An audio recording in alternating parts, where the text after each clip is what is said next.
பவானி யாரும் காவிரி யாரும் ஓடுற இந்த கொங்கு மண்டலத்தின் ஈரோடு மாவட்டத்திற்கு வருகை தந்திருக்கும் நம் வெற்றி தலைவர் ஜனநாயகன் அண்ணன் விஜய் அவர்களே, கழகத்தின் பொதுச் செயலாளர் அண்ணன் ஆனந்த் அவர்களே, கொங்கு நாட்டின் சிங்கம் இல்ல கொங்கு நாட்டின் இளம் சிங்கம் அண்ணன் செங்கோட்டையன் அவர்களே. நான் ஏன் இளம் சிங்கம் சொல்றேன்னா, அண்ணன் எப்ப டிவிகேல சேர்ந்தாரோ அப்பவே அவருக்கு 20 வயசு கம்மியாயிருச்சு. அப்ப என்ன ஸ்பீடு கூட நடக்கவே முடியல. மற்றும் மாநில மாவட்ட நிர்வாகிகளே, காவல்துறை நண்பர்களே, ஊடக நண்பர்களே, தளபதி நெஞ்சில் குடியிருக்கும் நண்பா நண்பிகளே, உங்கள் அனைவருக்கும் வணக்கம். கொஞ்சம் யோசிச்சு பார்த்தீங்கன்னா, நம்ம தலைவரும் காவிரி ஆறு மாறுதாங்க. ஆத்துக்கு ஏழை பணக்கார வித்தியாசம் தெரியாம எல்லா வயலுக்கும் பாயும். அதே மாதிரி தான் நம்ம தலைவரும் ஏழை பணக்கார வித்தியாசம் பார்க்காம, சாதி மதம் இனம் வித்தியாசம் பார்க்காம அனைவருக்கும் நல்லது மட்டுமே செய்யணுங்கிற ஒரே தலைவர் நம் தலைவர் அவர்கள். நம் தலைவர் அவர்கள் அனைவருக்கும், அனைத்து சாதியினருக்கும், அனைத்து மதத்தினருக்கும் பொதுவானவர். அதனால தான் நான் கேட்கிறேன், உங்களை பார்த்து கேட்கிறேன், அடுத்த முதலமைச்சராக யார் வர வேண்டும்?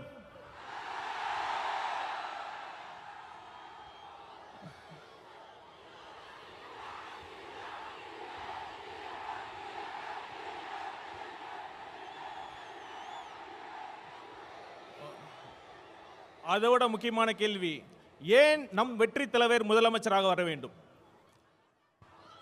நம்ம தலைவர் எதுக்கு அரசியலுக்கு வந்தாரு? பணத்துக்காகவா? பதவிக்காகவா? இல்ல புகழுக்காகவா?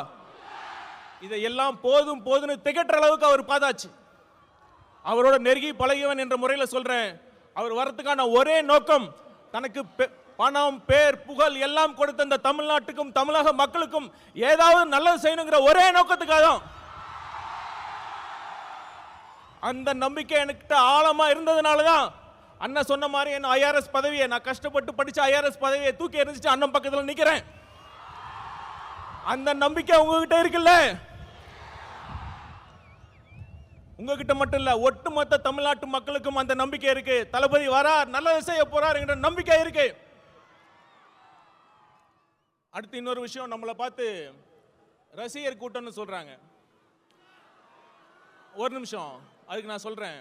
இப்ப நம்ம கூட அண்ணன் இருக்கார்ல, கே செங்கோட்டையன் அண்ணா அவர்கள், ஒரு காலத்துல ஒரு தீவிர எம்ஜிஆர் ரசிகர், இன்னைக்கு ஒட்டுமொத்த தமிழ்நாடு மதிக்கின்ற ஒரு மிகப்பெரிய ஆளுமையாக இருக்கிறார் இல்லையா? இருக்கிறார் இல்லையா? அதே மாதிரி இந்த ரசிகர் கூட்டத்தில் இருந்து இன்னும் எத்தனை செங்கோட்டையன் வரப்போகிறார் என்பதை பாருங்கள். ஆனா ஒண்ணுங்க, ரசிகர் கூட்டமா கூட இருந்துடலாம், ஆனா அந்த திமுக மாதிரி கொள்ளையடிக்கிற கூட்டமா, சுயநல கூட்டமா மட்டும் இருக்கவே கூடாது. சரி, ஒரு சீரியஸான விஷயத்தை பத்தி நான் பேசுறேன். பகுத்தறிவு பகலவன் தந்தை பெரியார் பிறந்த மண்ணில், இந்த ஈரோடு மண்ணில் அது பேசுறது ரொம்ப பொருத்தமா இருக்கும். 1916ஆம் ஆண்டு நீதி கட்சி தொடங்குறப்ப அது முக்கியமான நோக்கம் என்ன தெரியுமா? 3% மட்டுமே இருந்த ஒரு குறிப்பிட்ட சாதியினர் முக்கால்வாசி அரசு பணியிடங்களை ஆக்கிரமிச்சிருந்தாங்க. நீதி கட்சியின் கொள்கையை ஃபாலோ பண்றேன்னு சொல்ற இன்றைய திமுக என்ன பண்ணிட்டு இருக்காங்க? 3% இல்ல, ஒரு குறிப்பிட்ட குடும்பத்திற்காக மட்டுமே, அந்த குறிப்பிட்ட குடும்பத்திற்காக மட்டுமே ஆட்சி செஞ்சிட்டு இருக்காங்க. அந்த குறிப்பிட்ட குடும்பத்தில் பிறந்துட்டா ஆட்சி, பணம், அதிகாரம் எல்லாமே. அப்படி இல்லைன்னா கடைசி வரைக்கும் திமுகவோட தொண்டனா உழைச்சி கடைசி பதவி கிடைக்காம கடைசியில சாக வேண்டியதுதான். இதுதான் இன்றைய உண்மையான திமுகவோட நிலைமை. திமுகவிற்கு, குறிப்பா அந்த குடும்பத்திற்கு சமூக நீதியை பத்தி பேசுறது எந்த தகுதியுமே கிடையாது.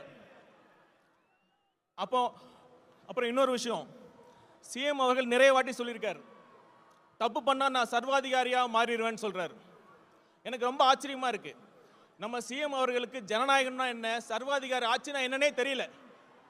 ஒரு தவறு நடந்தா தப்பு பண்ணவங்களை கண்டுபிடிச்சு தீர விசாரிச்சு அவங்களுக்கு தண்டனை வாங்கி கொடுக்கறதுல ஜனநாயக முறையில தான், அதுக்கான சரியான வழிமுறை தான் ஜனநாயகமே தான்.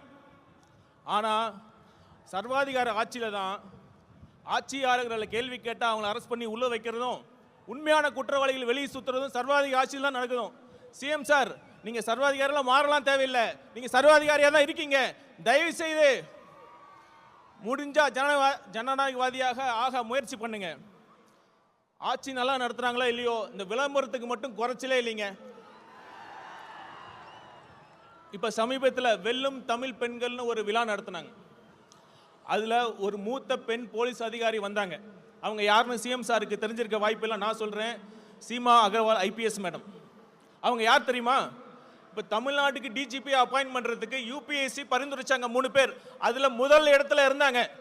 சிஎம் அவர்களே, நீங்க உண்மையாலுமே தமிழ்நாட்டு பெண்களை மதிக்கிறதா இருந்தா, அவங்களுக்கு உண்மையாலுமே தமிழக பெண்கள் மீது உங்களுக்கு அக்கறையா இருந்தா, அந்த யூபிஎஸ்சி பரிந்துரைச்சு அந்த அதிகாரியை நீங்க அப்பாயின்ட் பண்ணியிருக்கணும்.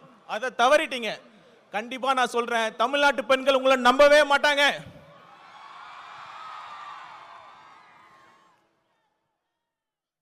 இவ்வளவு மோசமான ஆட்சி பண்ணிட்டு தேர்தல் நேரத்தில் மக்கள் வரி பணத்தில் அந்த திட்டம் இந்த திட்டம்னு சொல்லி இப்ப ஸ்டாலின் அவர்கள் கொண்டு வந்துட்டு இருக்காங்க. இது எப்படி தெரியுமா இருக்கு? பள்ளிக்கூடத்தில் பசங்க சரியா படிக்கலன்னா வாத்தியார் என்ன பண்ணுவாரு? சரியா படிக்கல, சரியா ஹோம்ஒர்க் பண்ணலன்னா வாத்தியார் என்ன பண்ணுவாரு? இம்போசிஷன் எழுத சொல்லுவார். அது மாதிரி 4.5 வருஷம் ஒழுங்கா ஆட்சி பண்ணாம கடைசி நேரத்தில் அந்த திட்டம் இந்த திட்டம்னு சொல்லி சிஎம் ஸ்டாலின் அவர்கள் இம்போசிஷன் எழுதிட்டு இருக்கார். அந்த இம்போசிஷனை எழுத வச்ச வாத்தியார் யார் தெரியல? நம்ம தலைவர். கொஞ்சம் பொறுமையா இருங்க. ஒரு நல்ல ஆட்சி எப்படி நடத்தணும்னு நம்ம தலைவர் அவர்கள் உங்களுக்கு எல்லாத்தையும் கிளாஸ் எடுக்க போறாரு. அப்போவாச்சும் பார்த்து கத்துக்கங்க. கடைசியா ஒண்ணு சொல்லிட்டு வந்து இவ்வளவு பேசிட்டோம். நம்ம பாஜக பாசிச பாஜக பத்தி பேசாம இருந்தா எப்படி? இப்ப ஏதோ ஒரு பிரச்சனை பண்ணிட்டே இருக்காங்க. இப்ப சமீபத்தில் மகாத்மா காந்தி தேசிய ஊரக வேலைவாய்ப்பு திட்டத்தோட பேரை மாத்தி விபிஜி ராம் அப்படின்னு கொண்டு வராங்க. இத மாநிலத்தோட நிதி பகிர்வை குறைச்சிருக்காங்க. அதெல்லாம் கூட அடுத்த விஷயம். நான் கேட்கிறேன், இப்ப இந்தியாவில் அனைத்து மொழிகள் பேசுற மக்கள் இருக்காங்க. எப்படி ஒரு ஹிந்தி பெயரை வைக்கிறீங்க? இதுக்கு முன்னாடி தான் ஐபிசி சிஆர்பிசி போன்ற சட்டங்களுக்கு சமஸ்கிருத பேரை வைக்கிறீங்க. தெளிவா ஒன்று புரிஞ்சுக்குங்க, இது ஒரு கூட்டு குடும்பம். அனைத்து மொழிகளுக்கும் முக்கியத்துவம் கொடுக்க வேண்டும். ஆங்கிலம் என்பது ஒரு இணைப்பு மொழி. அதை நீங்கள் புறக்கணிக்க கூடாது, புறக்கணிக்கவும் விட மாட்டோம். இறுதியா ஒண்ணு மக்களை கேட்டுக்கிறேன். மக்கள் முடிவு பண்ணிட்டாங்க. மக்களை வச்சு கோடிக்கணக்கில் சம்பாதிக்கிற தலைவரா இல்ல மக்களுக்காக கோடிகளை விட்டு போன தலைவரா யார் வேண்டும்? ஒரு குடும்பத்திற்காக ஆட்சி நடத்தும் தலைவரா இல்ல ஒட்டுமொத்த தமிழ்நாட்டு மக்களையும் தன் குடும்பமாக நினைக்கும் தலைவரா? ஆட்சி பண்றப்ப போட்டோ ஷூட் நடத்தி நடிக்கும் முதல்வரா இல்ல மக்களுக்காக சேவை செய்ய துடிக்கும் முதல்வரா என்பதை நீங்களே முடிவு பண்ணிக்கங்க. வீசும் புயலை வேலி போல யாராலையும் முடியாது. அது மாதிரி நம் தலைவர் ஜெயிப்பதை யாராலும் தடுக்க முடியாது. நன்றி, வணக்கம்.